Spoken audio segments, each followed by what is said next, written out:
ओम गौ। आज हम लोग बताएंगे कि हम लोग अर्क को किस प्रकार सिद्ध करते हैं, किस प्रकार उसमें जो कॉस्मिक जो प्राण तत्व होते हैं जिनको हम औसत तत्व बोलते हैं, उनको किस प्रकार हम अर्क में एग्जिट कराते हैं, यानी कि प्रवेश कराते हैं।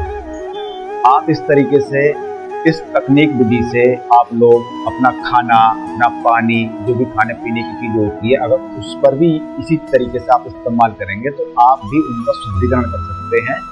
और विकृत खाने को, मैं तो यहाँ तक कहता हूँ अगर जहर भी है उसको भी अगर हील करा जाए तो वो भी अमृत के रूप में कन्वर्ट हो सकता है।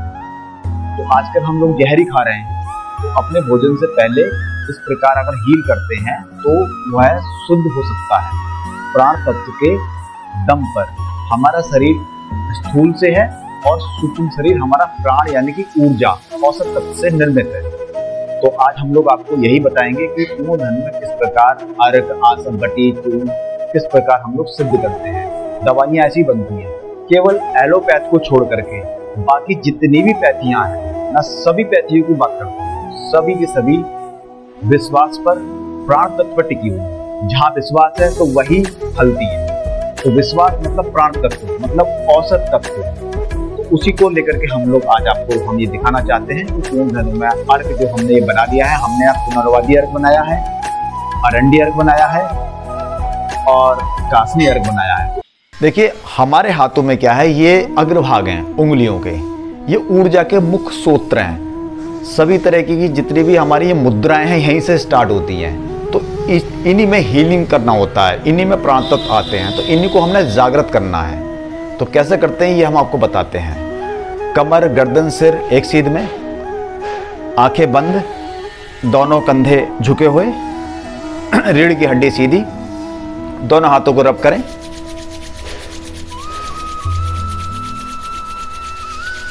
दाहिने हाथ के अंगूठे के अग्रभाग को रोटेट करें 5-5 बार, दाएं बाएं ओर।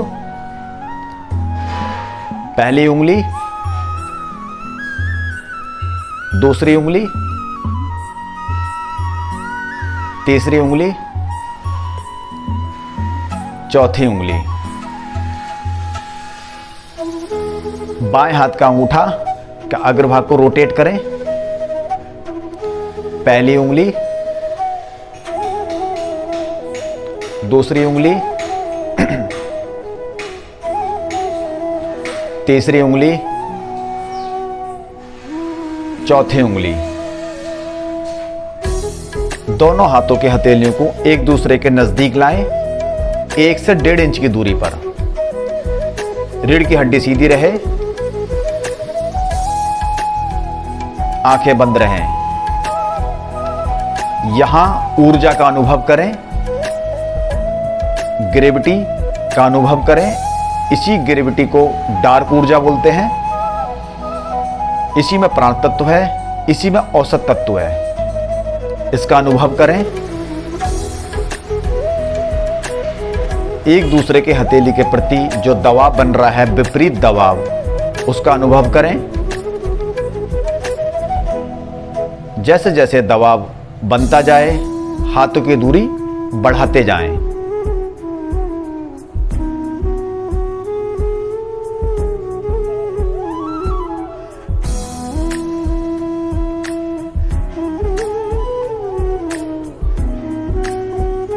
कंधे के समांतर दूरी पर ले आएं। ऊर्जा का अनुभव करें। आपके शरीर के जो 10 उंगलियों के अग्रभाग थे और हथेली का मध्य भाग था, सभी के ब्लॉकेज खुल गए हैं। हथेलियों को आसमान की ओर मोड़ लें। यहां सर्वप्रथम भगवान धन्वंतरी का आह्वान करें।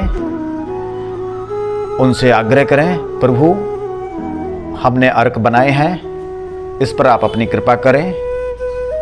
मैंने जो भी पुण्य काम किए हैं, अच्छे कर्म किए हैं, उनको मान देते हुए आप मेरे हाथों द्वारा जो ये निर्मित अर्क है, जो एक मैं माध्यम हूँ, इस पर आप अपनी कृपा बनाएं। इसमें आप अपनी ऊर्जा औसत तत्व को अर्क में प्रवेश कराएं।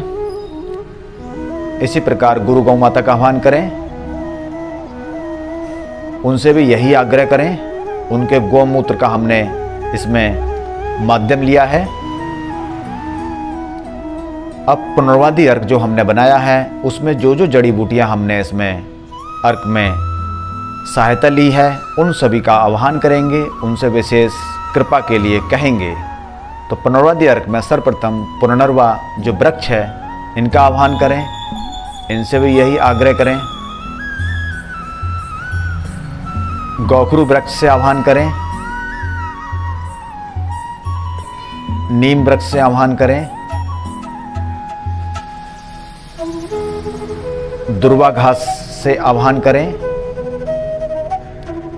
कंकोल से आह्वान करें, गिलोय लता से आह्वान करें, सरीवा से आह्वान करें, सरीवा वृक्ष से।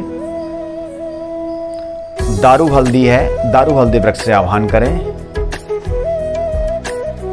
सभी से विशेष कृपा के लिए कहें। इसके अलावा हमने कासनी अर्क बनाया है, तो जो कासनी है, कासनी वृक्ष है, उनसे भी यही आग्रह करें, आह्वान करें कि आप अपने इस अर्क पर कृपा करें। जो भी रोगी धारण करे वह रोग मुक्त हो, उस पर आप अपनी कृपा बनाएं।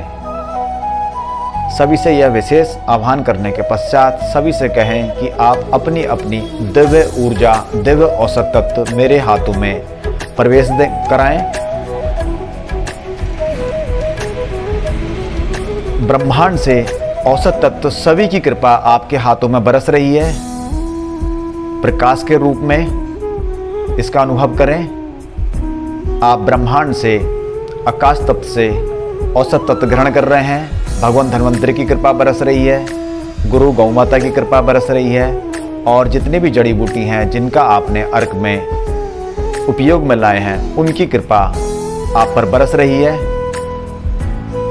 अधिक से अधिक अपने संपूर्ण शरीर में संग्रह करें। प्रकाश के रूप में आपके हाथों में ऊर्जा आ रही है, आपका संपूर्ण शरीर प्रकाशित हो रहा है, औसत तत्व से भरपूर हो रहा है। अब हाथों को अर्क की ओर मोड़ लें। जो कृपा आपने औसत तत्व ग्रहण किए थे उसको अर्क में प्रवेश कराएं। पुनर्वादी अर्क में, कासनी अर्क में प्रवेश कराएं।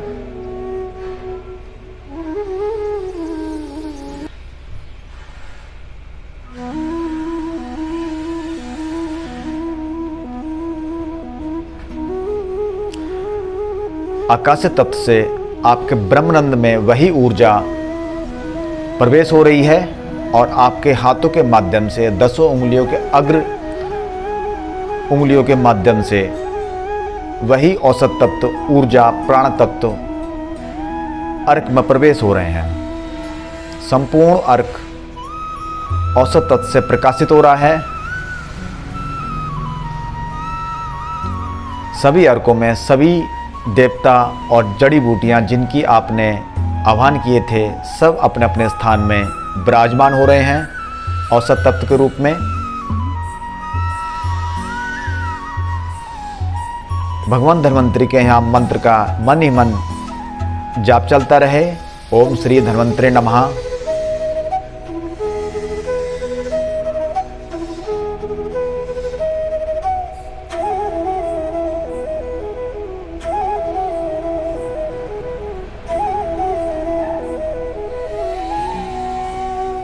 संपूर्ण अर्क प्रकाश से प्रकाशित हो चुके हैं।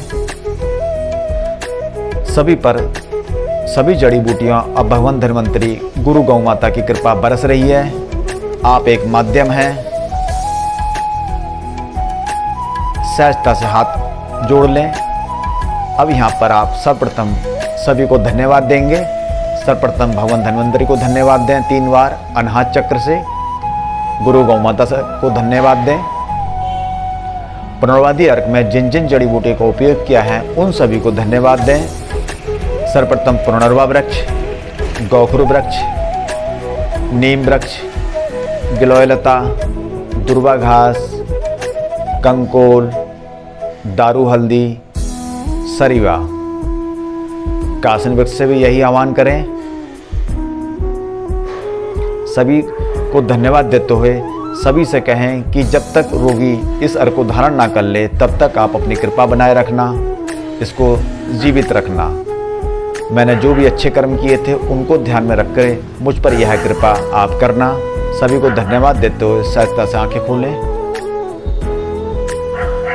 इस प्रकार आपने देखा हम लोग अर्घ को कैसे ऊर्जित करते हैं। इसी विधि से आप जब भोजन करते हैं तो भोजन पे भी अन्न, जो अन्नदाता हैं, अन्न माता हैं, उनका आह्वान करके आप भोजन को भी, अशुद्ध भोजन को भी प्राणों के माध्यम से शुद्ध करते हैं। सारी ऊर्जा यहीं से बनती है या आती है।